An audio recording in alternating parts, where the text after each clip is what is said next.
welcome. We're going to go ahead and get today's meeting started.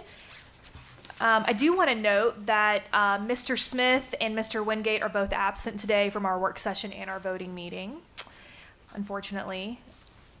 But we will start with our delegates, and Mrs. Jones is going to fill in for the vice chair role, giving the delegate their statement and keeping time. Okay. Thank you for your interest. Oh, read it first. Absolutely. We're going to reverse this. No, restart. That's what I'm saying. Yeah. So this is a delegation statement. Thank you for your interest in addressing the Hamilton County Board of Education. During your presentation, please address the board as a whole, not individual board members or administrators. Also, please do not present complaints or concerns you have about an individual employee of the school system. If you wish to voice those complaints and concerns, you should contact the central office and ask for a meeting with the superintendent, since the superintendent is responsible for individual employees. Please limit your remarks to 5 minutes. I will tell you when you have 1 minute left. You may begin when you're ready. So delegates that we have today are Skyla Fowler, Rebecca Day, Angela Farvalaro, Stephanie Dalton, Jessica Perkins, Colleen, Keogh, Tara Baldwin, Harriet Reed, and Josh Ewing. You can come in that order. So our first delegate is Skyla Fowler. Skyla here. Okay. The next delegate we have is Rebecca Day.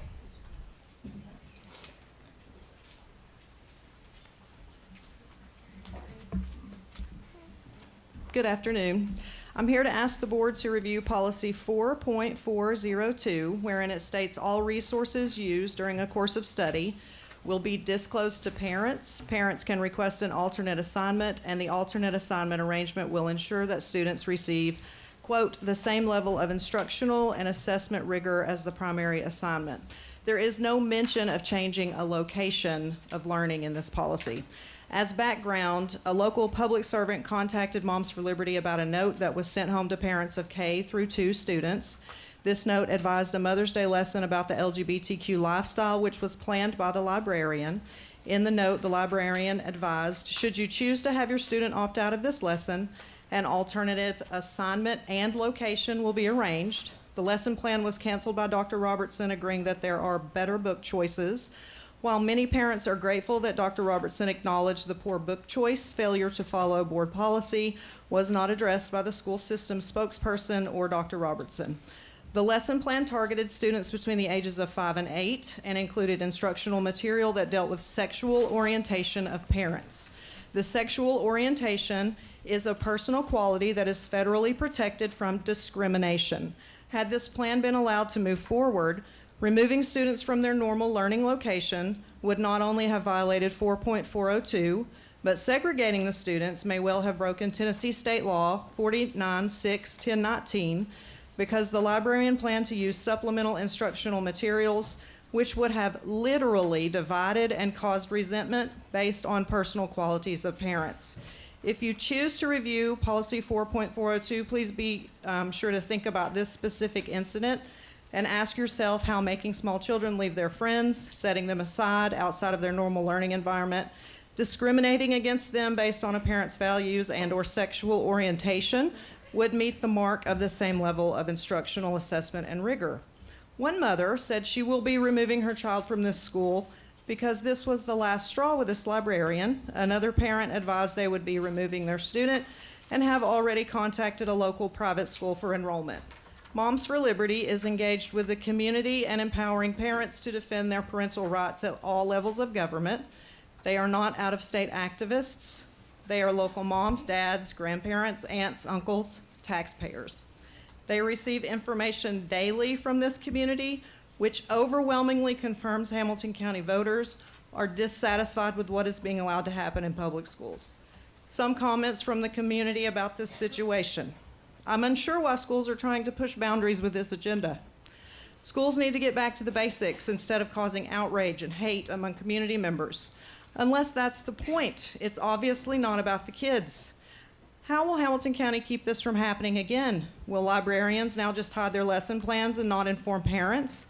Someone should start auditing the library, submit open records requests on all librarians' emails, find out if they are communicating with far-left activists or elected officials to plan this discrimination. Maybe Moms for Liberty can start a library scorecard, share a list with each school name, rate how woke and weaponized the librarian is. How about opening up the taxpayer-funded libraries to the public for a tour? Since the budget drives policy and monthly presentations to this board are primarily used to tell you guys why the schools need more money, it should not be lost on anyone that this incident is a clear example of how, when the admins manage to convince you to approve more money for staff, they use that money to hire, train, and pay woke and weaponized activists who are ruining the school system. You guys are voting on the budget tonight with a line item of several $1 million for the student support coach position. Last month it was called a seed coach. The activists who are already in the school system have made it their mission to run off tenured teachers and the very parents who have historically been the school system's biggest support. How will hiring 76 more activists affect employee morale and retention rates? Our best and brightest business leaders, school teachers, and politicians are completely opting their children out of Hamilton County Public Schools. What message does that send the rest of the county? The message is loud and clear. There are other options, and parents no longer need to be dependent on this failed public school experiment. Thank you. Thank you. Angela Farvalaro.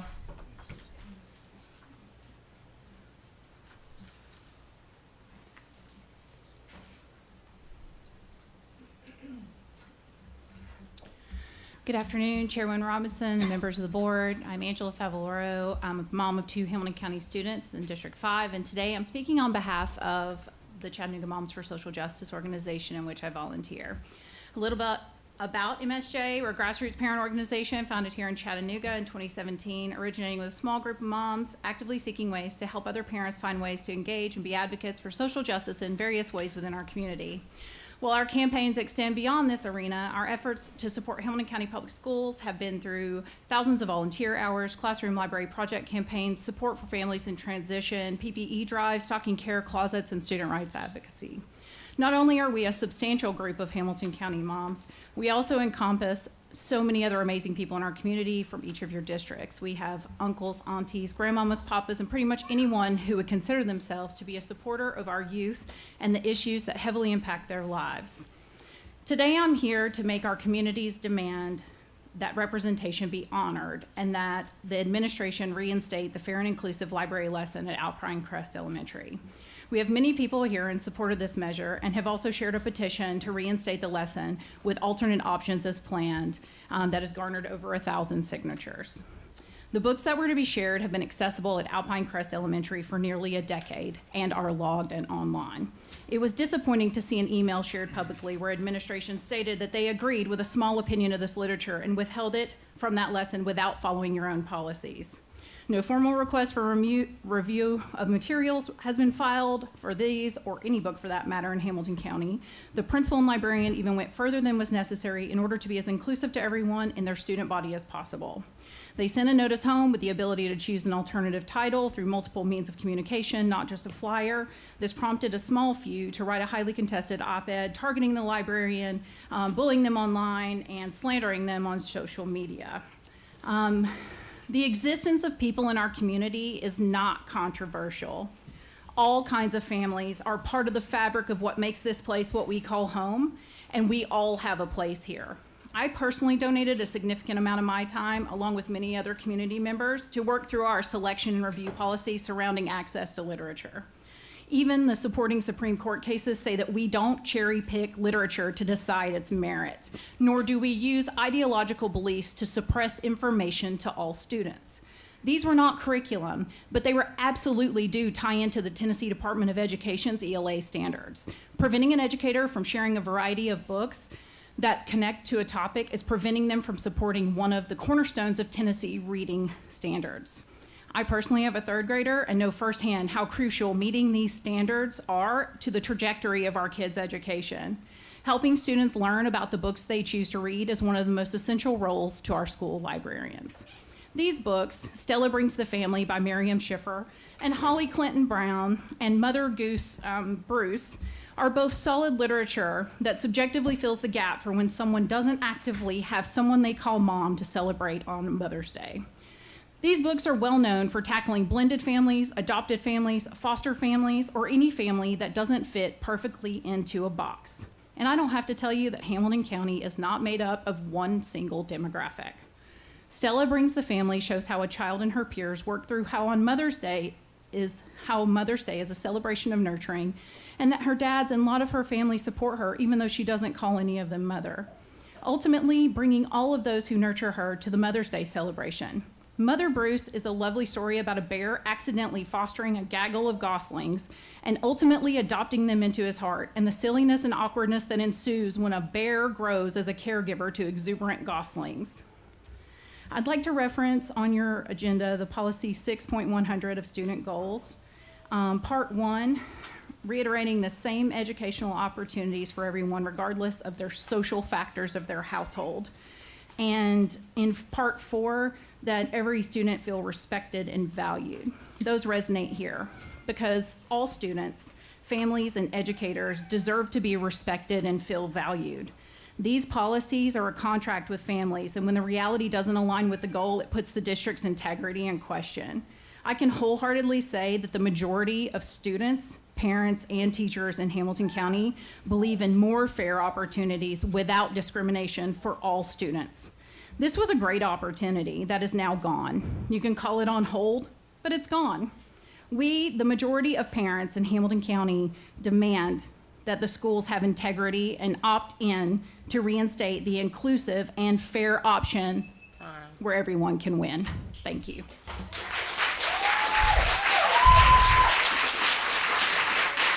Thank you. Next, we have Stephanie Dalton. Stephanie Dalton. Okay, you're okay.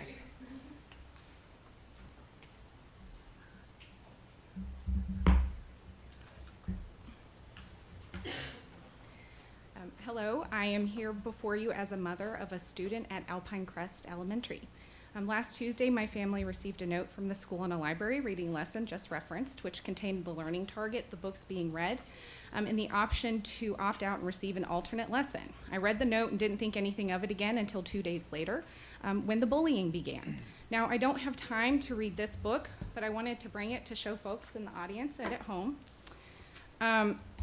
It's a kindergarten level book called Llama Llama and the Bully Goat. It's about an adolescent goat that bullies his peers at school for sounding different than him, for loving things he doesn't love, and for doing things differently than he likes to do them. Us non-bullying adults in this room know that when you allow a child to bully and don't hold them accountable for their behaviors, they keep bullying. And then those kid bullies grow up to be adult bullies. Unfortunately, there are some adults in this room and at home in Hamilton County who've made it very apparent they never learned this lesson in grade school. I have known Mrs. Carolyn Mickey for over 2 years now. I've volunteered with her in the library and I've served with her on the PTA. So I've seen how she works and interacts with parents, families, students, and her colleagues. I am so proud to have her as our school's librarian that I nominated her last year for I Am Hamilton recognition. Mrs. Mickey not only makes reading and learning fun, she makes sure it includes all students and the many different characteristics that make them, their lives, and their experiences unique. She's funny, generous, kind, welcoming, and compassionate. Her reading lessons always include books that help students learn about each other. Last year, I watched her take special care to read a book written and printed for children with dyslexia because there was a student in the class who had this reading disability. But her library is not just a space for reading. She also spent her own time and money planning and creating a sensory and quiet space for students to take a break in when they get overwhelmed, overstimulated, or have big feelings they need to calm down from. Mrs. Mickey is not just a librarian, although she is the best librarian I've ever known. She's a mom, a teacher, a nurturer, a counselor, a caretaker, but most importantly, she's just a genuinely good and caring human. So to hear and read about adult bullies slandering Mrs. Mickey's character for reading books and teaching children, as she was expertly trained and certified to do, really shook me to my core. But what really shook me even more was the HCS leadership and administration's absolute failure, not only to stand up and support one of their most incredible and beloved educators, but their absolute failure to encourage and empower her to move forward with a lesson plan that didn't violate any established policy, procedure, or law, and also met American Association of School Librarians standards, literally doing her job. You say as a district that every employee is valued, but you aren't showing them they're valued. Instead of fully empowering Mrs. Mickey to use her years of knowledge and expertise to teach this lesson to Alpine Crest students, this lesson about a little girl's anxiety over a Mother's Day party that she has no mother to bring to and a bear that fosters and adopts 4 goslings, this lesson in which a little girl having 2 dads is a footnote in this powerful story about how big feelings of anxiety and stress impact this young girl's ability to eat, sleep, and perform well at school. Instead of backing Mrs. Mickey up, you let the bullies win. When you let the bullies win, they're going to keep bullying. I understand that these adult bullies have intimidated and incited an ungodly amount of hate in our community, but you, HCS leadership and admin, must show them that you have a zero tolerance policy for bullying. When you have a board policy that states you expect all students to treat each other with civility and respect, and students are expected to behave in a way that does not interrupt the education of other students, and then you let grown adults bully one of your educators, and you let them interrupt the education of our students, you're teaching the community that you don't actually mean what you say. You must show these adult bullies that you will not allow them to censor learning opportunities for children, because when you as a district say that your just cause is that all children thrive and experience a future without limits, but then you censor learning, you're already putting limits on their futures. And when you as a district and these bullies in the community throw out this rhetoric about parents' rights, but then steal other parents' rights away, what lesson are you teaching? I'm an actual parent of an actual student at Alpine Crest, and my parental right to choose whether or not my child got access to this learning opportunity was stolen from me. What about my rights? Why wasn't my voice heard before you decided to cancel this lesson? I'll finish with this. My child repeats this pledge at school every day. I'm respectful, I'm responsible, I'm caring, I'm ready to learn, I have tiger pride. You know what other lesson Alpine Crest students learn? Don't be a bystander, be an upstander, and support and protect your peers against bullying. I think HCS leadership and admin would benefit from learning that lesson. Let's hope you don't decide to cancel that one too.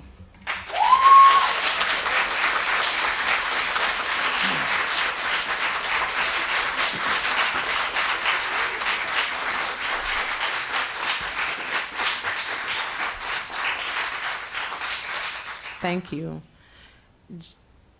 I was told that Skyla Fowler is here now.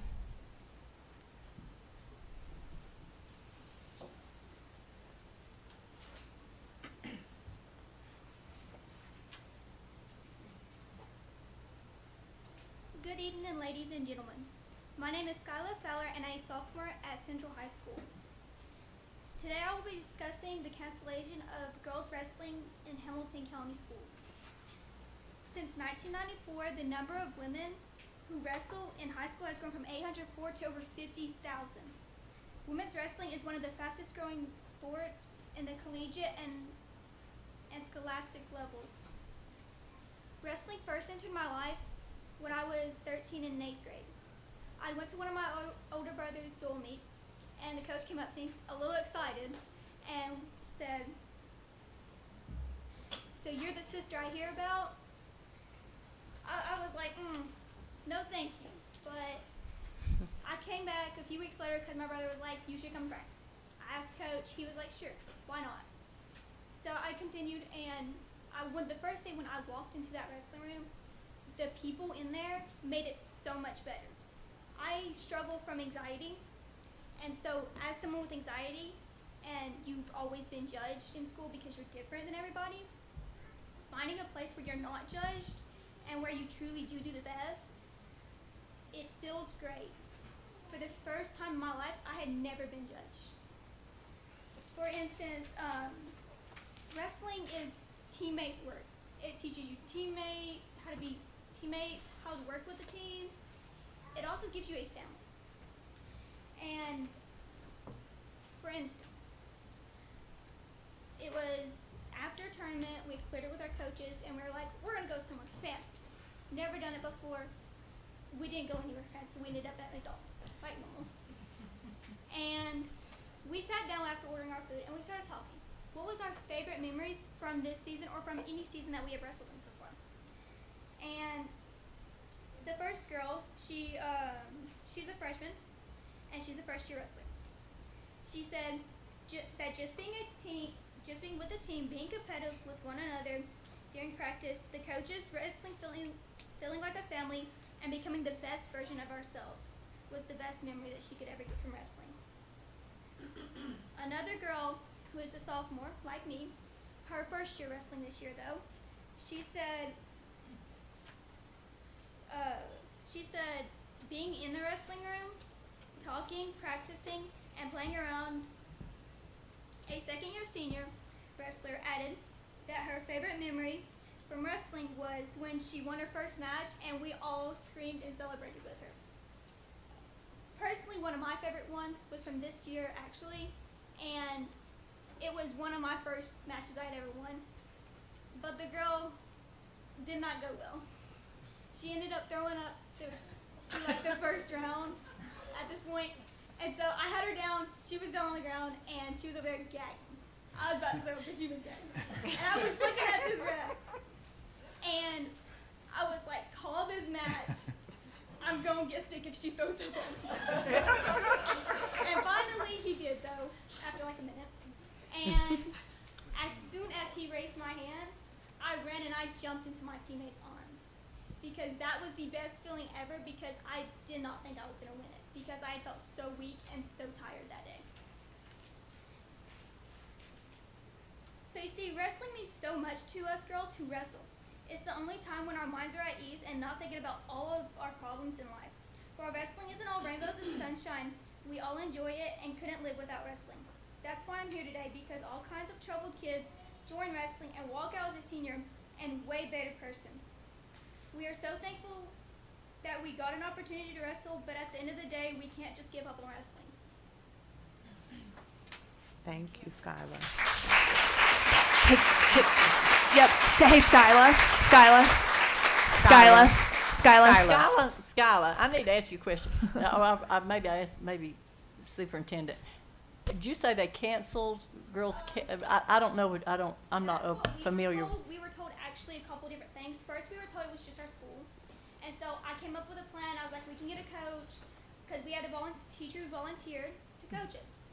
And then the teacher came to me. Actually, I came to her and showed her my plan, and she told me, she was like, actually, I just got informed that it was a county thing.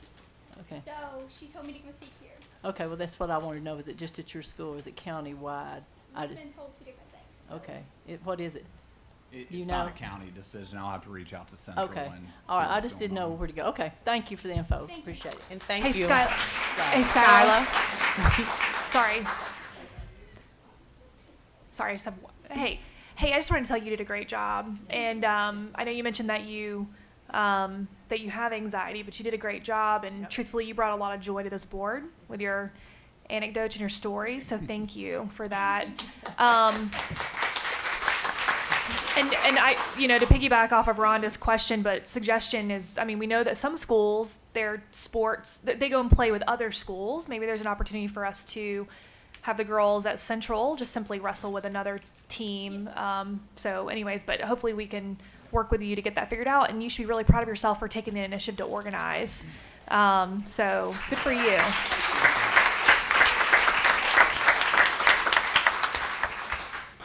Next is Jessica Perkins.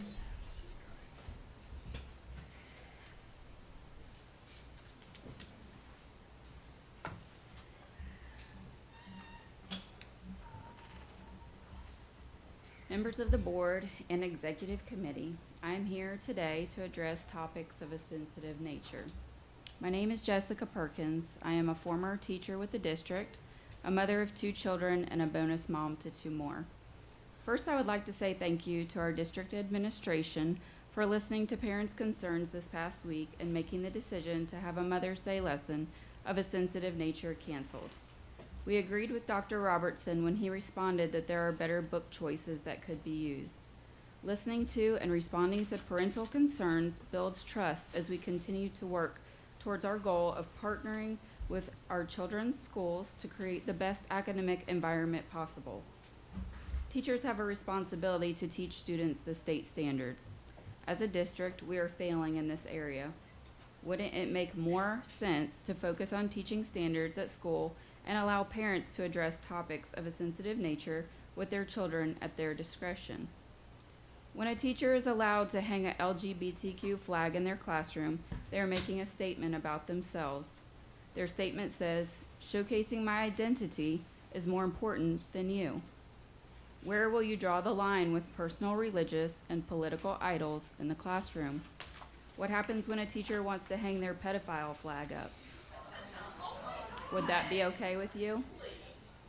I'm not the only parent concerned about what our children are being taught by anyone who clearly puts their identity as primary importance in the workplace. Children are by nature curious and do not need to have lessons at school that focus on unnecessary anxiety, as is the case in the book Stella Brings the Family.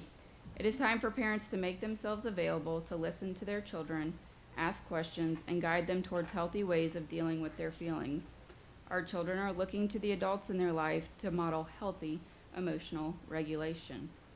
Schools are not a proxy for parents, which is a person, or persons in this case, acting on behalf of the parents in their absence. We, the parents, are not giving up our rights for our children. We will continue to invoke our rights stated in the Tennessee State Board of Education under Parent-Family Involvement Standard 4 states, "Speaking up for every child." Families are informed and enabled to be advocates for their own and other children to ensure that students are treated fairly and have access to learning opportunities that will support their success. Maybe we need to help define success. Let's let the children be children. There's no reason to put adult decisions or feelings on them. Leave topics of a sensitive nature to parents' discretion. We can also define sensitive nature if necessary. By writing policies or lesson plans based on the social and emotional beliefs of individuals who do not all agree, you are inviting chaos. By voting yes for student support coaches, formerly named seed coaches, you will be inviting lawsuits and unwanted national attention. These coaching positions will introduce more topics of a sensitive nature to our children. Social activists will be hired as our county's student support coaches. These activists have an agenda. It will be very clear as our precious elementary students become brainwashed that they are in the wrong body. We have a problem in our country with young children being fed lies about themselves by influencers. These influencers are not only on social media anymore, but they are also in our schools, posing as teachers, media specialists, counselors, and student support coaches. It takes a backbone to say no to student support coaches. It takes a backbone to say no to medical clinics in our schools. You cannot dress up your evil agendas in pretty words and expect all parents to follow along like sheep to the slaughter. We will protect our children, and that is our right and our responsibility. If you vote yes to student support coaches, you will have completely lost the trust of the majority of families who support public schools in this county. You will no longer be representing most families in our community. You will no longer be doing your job in good standing.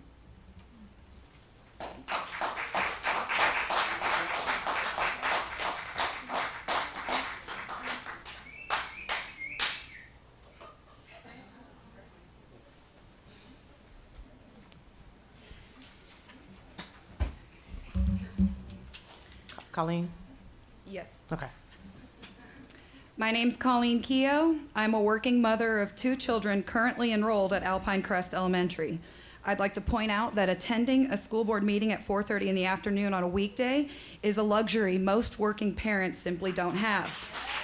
I'm fortunate that my workplace understands the importance of my speaking out today. I'm extremely disappointed in the way an inclusive Mother's Day lesson was canceled and my kid's librarian has been vilified.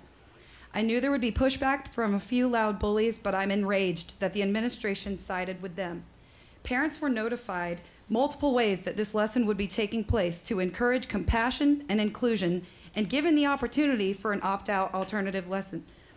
Our administration claims that they made up their mind to cancel the lesson before hearing from a particularly loud group, but regardless, they posted emails publicly and called it a win for them.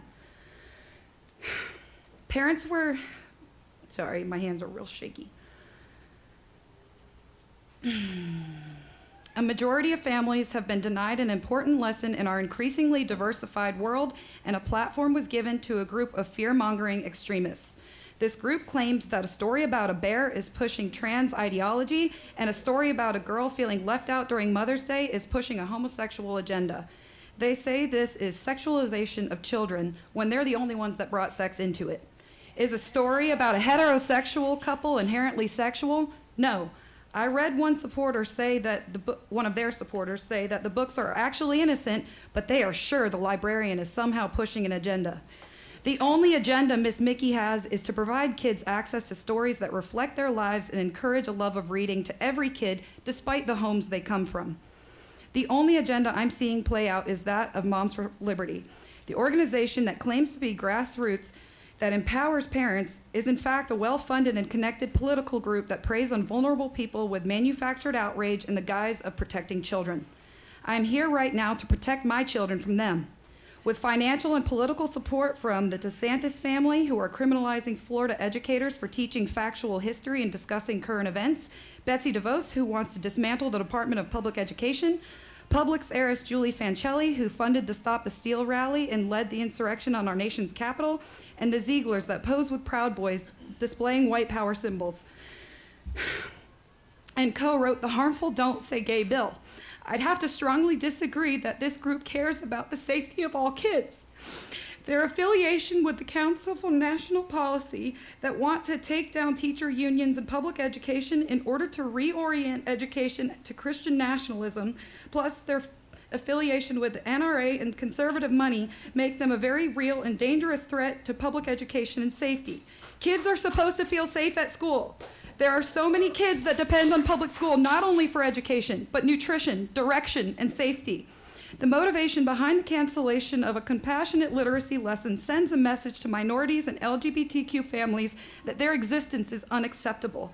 It is not news to kids with gay parents that they have gay parents. Homosexuality is not synonymous to pedophilia, and teaching kids about other types of families is not indoctrination. By shielding your kids from love that looks different than yours, you're turning them into bullies and crippling them from living successfully in a diverse world. To conclude, I want to reiterate the reactionary decision and statement that better books could have been chosen for this lesson was baseless and cowardly, and I expect and demand more for all the kids in Hamilton County.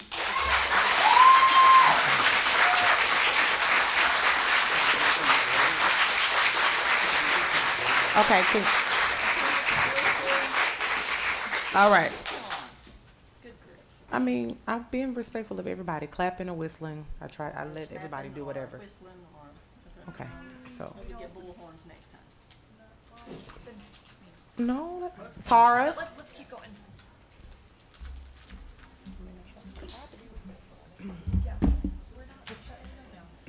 Good afternoon. My name is Tara Baldwin, and my daughter attends Bestie Shepherd Elementary School. For the benefit of the board, I'm going to give you a glimpse of my background. I am a paralegal for more than 25 years and have been a litigation paralegal for nearly 2 decades. I cut my teeth in the legal field on civil rights cases, including 1983 Title IX and Title VI actions. These days, I work for plaintiff attorneys across the nation and right here in your own backyard. I am a single mother and the primary support for my household.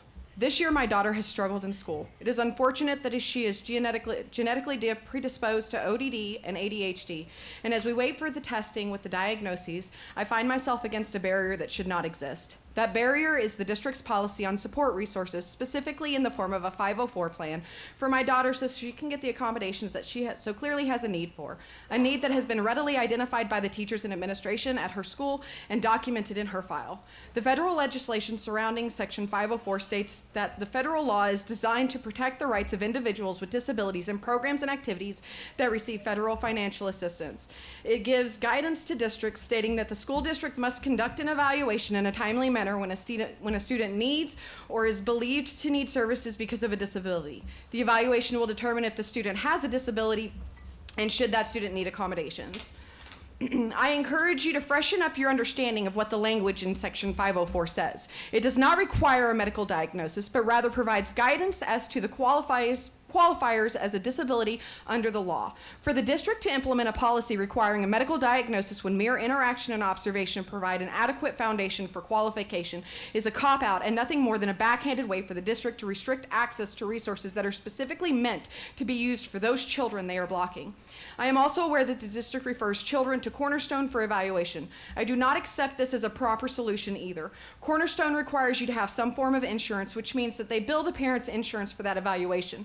The district receives federal dollars for services to be provided for under Section 504, which includes evaluations.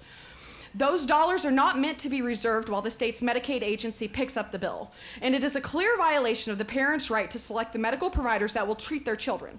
The fact that the district would even enter into a contract for exclusivity or partial exclusivity, limiting the providers in the ability to provide services to students within the school setting and limiting parents' right to seek and select the best medical care for their child's needs with something as personal and vital as psychiatric and psychological services is nothing short of appalling.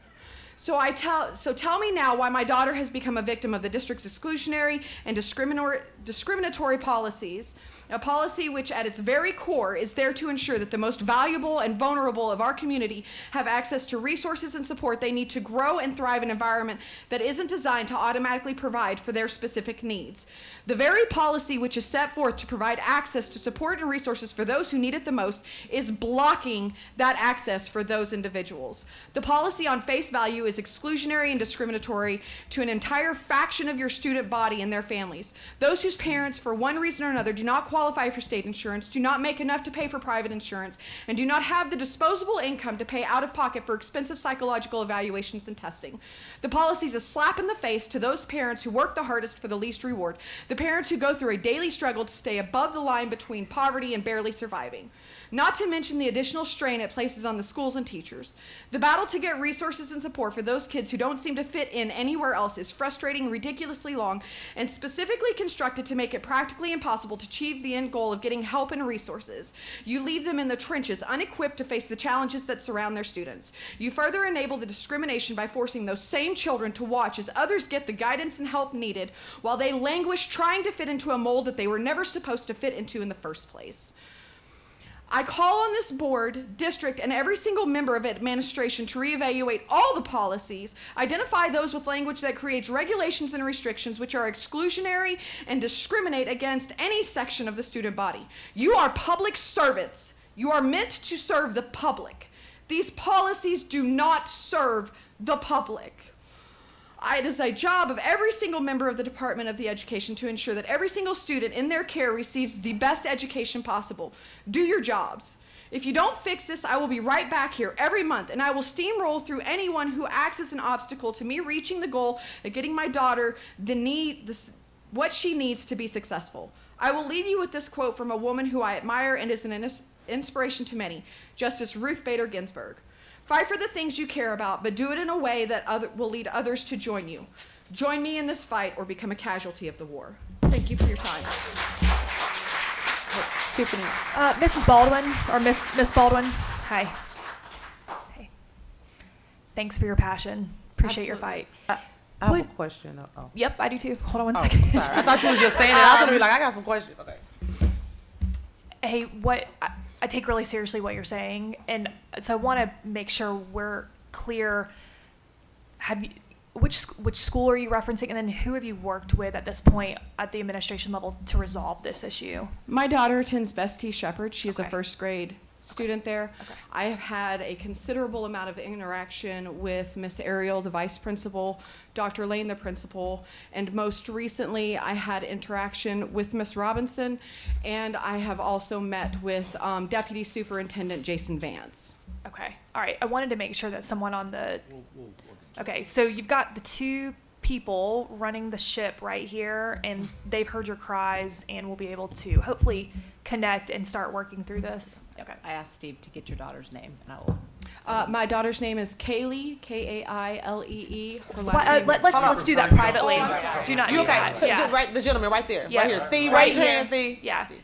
Yep. This is a public meeting, and we don't want to. No, please. Yep. Yep. Okay. Never mind. I think Tiffany's answered what I'll hold my question to follow up on this right here. Did you have a specific policy number that you say requires a diagnosis? I've never been told the policy, so it's really difficult for me to address that directly. Otherwise, I would. Scott can get it. Scott can tell you. Scott can figure that out. I do appreciate you coming, and we will get the right person to you. Well, I mean, we clearly have some type of policy or procedure about, in exceptional ed, about something related to this, I'm sure. Okay, so just all of them. I just need more information. Okay. Well, I welcome an email from you if you happen to look at policy and you happen to identify. I know you said you're a paralegal, so I assume reading legal language is fun for you. Not really. Okay.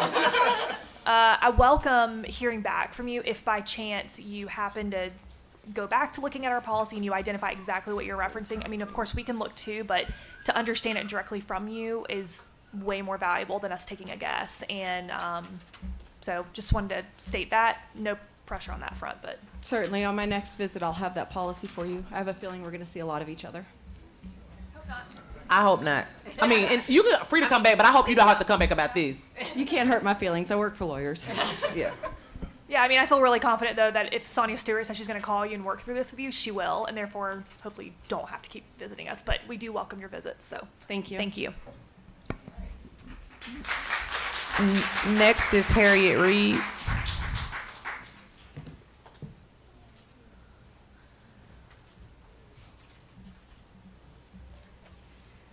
Hello, thank you for allowing me to speak today. I'm Harriet Reed, and I'm speaking regarding the rights and responsibilities of the right, number 5. Students should not be discriminated against on the basis of race, sex, color, creed, religion, national origin, disabilities, and also the responsibilities to respect the dignity and work of every other individual, and also number 11, to behave respectfully toward everyone in the school. And I think that parents should be the first person that shows that to their child, and all children should be taught to respect each other, and that in and of itself is inclusive. So there shouldn't need to be anything else except people treating other people the way they want to be treated. That should be enough to include everyone and make no one feel that they're left out, because there are quite a few topics that are controversial, and there's so many different living arrangements that people either agree with or don't agree with, that everybody's never going to agree. I mean, I don't agree with my husband on everything, so we're never going to all agree. But what we can do is we could focus like a laser beam on education instead of trying to focus on all these differences that we all have. For example, my situation might have been different than some other people. When I was growing up, I looked different because I was tall, and then I was skinny, but tall, skinny, I got teased all the time. There's always been bullies since the beginning of time, but just like then and just like now, parents have the responsibility to teach their children to be kind and to treat each other the way we want to be treated. And in terms of all these different situations that we're trying to address in people's households, you can't do that either, because everybody is an individual. Everyone has a different situation at home. So you can't address all of that. You know, there's some people who, you know, have good things going on at home, and some people who don't have good things going on at home. Do you want to teach everybody about that too? They have an addicted parent. You want to teach everybody about that? We don't. So we should keep things middle of the road. If we're not going to talk about religion, and we're not going to talk about all these other different things that are clearly controversial. Ma'am. Yes. Can you make sure you're tying it back to policy 6.301 is what was on your document I right here. am speaking exactly about behave, respect, and can I get my time back, please?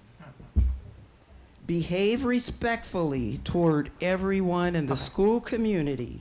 Respect the human dignity and work of every individual, and to not be discriminated against on the basis of race, sex, color, creed, religion, and national origin. Okay, go ahead. Is that I just wanted to make sure you were, because it was kind of seeming like it was about to go another way. So I wanted to No, just make sure. what I'm trying to No. say. You're good. Go Okay, ahead. so what I'm trying to say is instead of picking books that address certain situations that are sure to cause an uproar, why do that when students are in the bottom, many students are in the bottom third.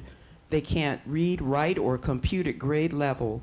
And here we are arguing about other things. And I think that these things can easily be taught at home. If you want your child to read about a particular thing, whatever that thing is, and it's important to your household, you can do that at home. You don't have to do it at the school. You can focus like a laser beam on getting children to read, write, and compute at grade level, because if they're not reading by third grade, they're done. That's when you start getting all the problems. And the discipline also plays into that. We're not treating each other with respect when you're bullying, when all of this is going on. And as parents and as adults, we should be the example of that. And we should be able to accept that we're different. We should just be able to accept that. And we should be able to teach our children that people come in all different types, whether it's their language, their ethnicity, their whatever it is they believe in. These are all different for everyone. So why is it that we keep trying to go to the controversial instead of writing down the middle lane? I'm sure that there is a way that you can teach children to read, write, and compute at grade level without touching on all these subjects. We don't have to include every person's situation. So if you look at my situation, I was born in Birmingham, Alabama, to parents who were raised in Jim Crow South. Should we focus on that? No, we shouldn't. My parents taught me about that. That was their goal, their job. Thank you. Yes. Josh Ewing.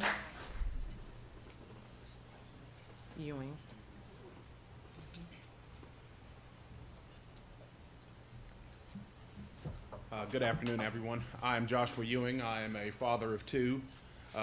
Both of my sons, well, I take that back. One of my sons is a first grader at Alpine Crest Elementary. My youngest son will be a kindergarten next year. I'm not like everybody else here today in the fact that I didn't prepare a speech. I've come up here to speak to you candidly about my feelings in regards to, student goals. Just like someone mentioned, it's not easy for us as parents, to get away from work, come to these meetings. This is the first time me being here. I work for a blue-collar organization. I work 50, 60 hours a week. And it's concerning to me when I come to a school board meeting and I see people in this room discussing what goes on in Hamilton County schools or in the schools where my son will be educated, both my sons, and I've never seen them shoveling mulch, putting up swing sets, painting door frames. We can all be, seagull managed, as we jokingly say. They can fly over and poop on everything and keep going. But we're here in the trenches. We're here with these children. And just like people have said, there's been many great points here. Yes, we should stay the course. We should make sure they can read and write and do arithmetic. Yes, we should. But not everybody has the same values. It's the same system. The lady previous to me is correct. But if every book we read to them has a heterosexual white male man and woman in the couple, that doesn't identify to everyone. This is 2023. I'm a Christian man married to a woman. I'm sorry if I get off course here, but I think everyone should be represented fairly. And they should get that. And then when you go home and you say, if you're a qualified parent, what did you learn today in your class? What was the reading topic? Brother Bear adopts the gooses, or whatever it is. Explain that to your children. Discuss it with them. Give them your opinion. That's your job as a parent, to teach them those things. It's not the school boards. It's not these people. It's not these people or those people. It's your job. You're the parent. Be that influence. If you want to keep your kids in a closet and just shelter them from everything, there's opportunities for that. There is. Homeschool them. Send them to Christian school. This is a public schools for everyone. Everyone. We pay our tax dollars here, and there should be respect for everyone. There should be equality. And I know most people in this room don't understand this. I live in that community. I make a good wage. So does my wife. We receive free breakfast and free lunch because of the social and economic level of our community. There's African Americans, Hispanics. There's kids in ESOL in my son's class. I know there's kids with mixed parent households. Okay, well, let's just paint them in the dark so they never see that until they're adults. And then they're like, woe is me. Little Billy had 2 dads? What? What are we doing to these kids? What are we doing to them? This is our world. We can pretend like it's something it's not. I deal with equality issues and things. I oversee a post-secondary training program. Everybody deserves the right. Everybody. And that's what I'm saying. Yes, I agree. We don't need to be off here in the left and the right. Don't hang your flag in there. I don't care. Don't. Paint all the walls gray, read them all the same books, and we'll all be programmed to be the same exact way. You know, that's not America. We came here for freedoms. That's why we changed the government. That's why we're here. Worship your dog. Do whatever you want to. Don't force that on anybody. Let's all get a little taste of everything in the public school system where it's for everyone. That's it. No, they shouldn't force the left on these kids or the right. But read the school reading list. I've dealt with that woman. I've been there. I've helped her organize books. She loves these kids. She doesn't have a negative ulterior motive to brainwash anybody. That book has nothing to do with homosexuality. It doesn't. I'm being fair. So, I'm sorry if I've gotten off topic. I will step down. I'm passionate about my community, these kids. I love them all. He was on topic though. He was talking about student goals just as you were talking about how you felt people should respect. I am fair. Trust me. I do, and I respect the things these people I'm fair. have to say. I am fair. And I appreciate these people being here to help our students and caring. But until you're shoveling mulch and you're out there putting swing sets up or digging post holes. Now you're getting off topic. Okay. But thank you for doing But this thank you. volunteer. Thank you for giving me the opportunity. I didn't expect it, but thank you all. Thank you.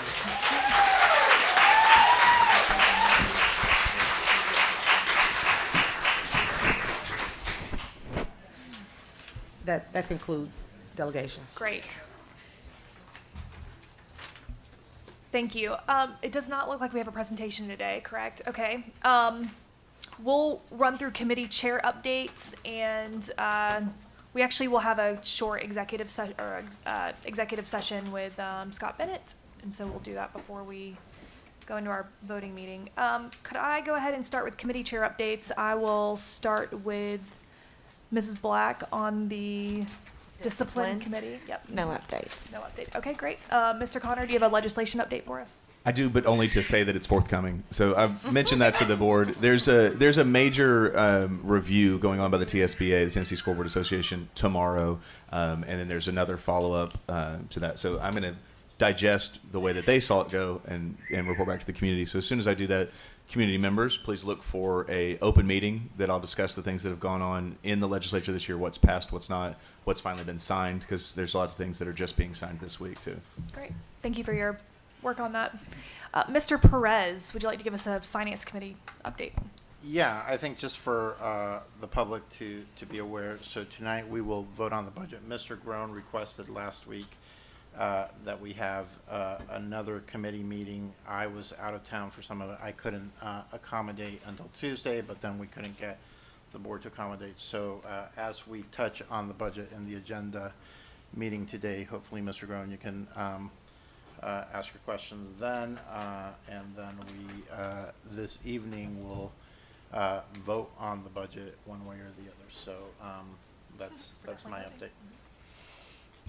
Thank you. And Mrs. Jones, do you have a Facilities Committee update? No update. Okay, great. And Mr. Wingate, who's not here, would normally give us a policy update. Okay, since we actually have a pretty in-depth agenda, I'm going to suggest that we go ahead and adjourn for executive session and then come back and go through our agenda together as part of our voting meeting. Does anyone object to that? Great. Okay. With that, our work session is concluded, and we'll come back here at 6 o'clock.